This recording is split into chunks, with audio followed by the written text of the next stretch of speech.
Kia ora koutou.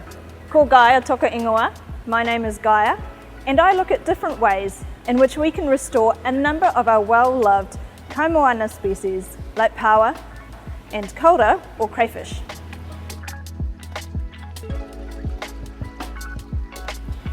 These species are important for a number of reasons. They are commercially important and worth a lot of money to our fishing industry. They are recreationally important. I'm sure that some of you like to dive for, or at least like to eat, these delicious species.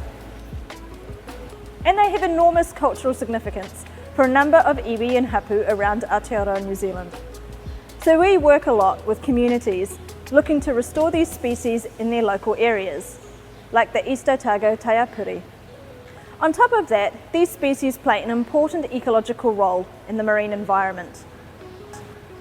Kōura, or crayfish, for example, are dominant benthic predators that eat a whole range of other species and help keep them in check.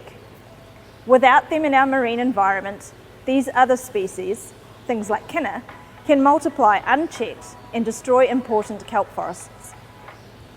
We are looking at ways we can actively restore populations in decline using a number of tools. For pāua, we are trying to breed them in the lab. We go diving for adults, which is a lot of fun, except maybe when it's a little cold outside, and we bring them back to the lab. We then keep them for a short time and try to encourage them to create lots of baby pāua that we can then use to restore reefs that once had a lot of pāua but now do not.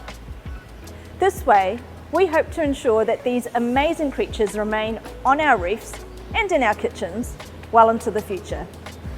So take the plunge, explore marine science at Otago.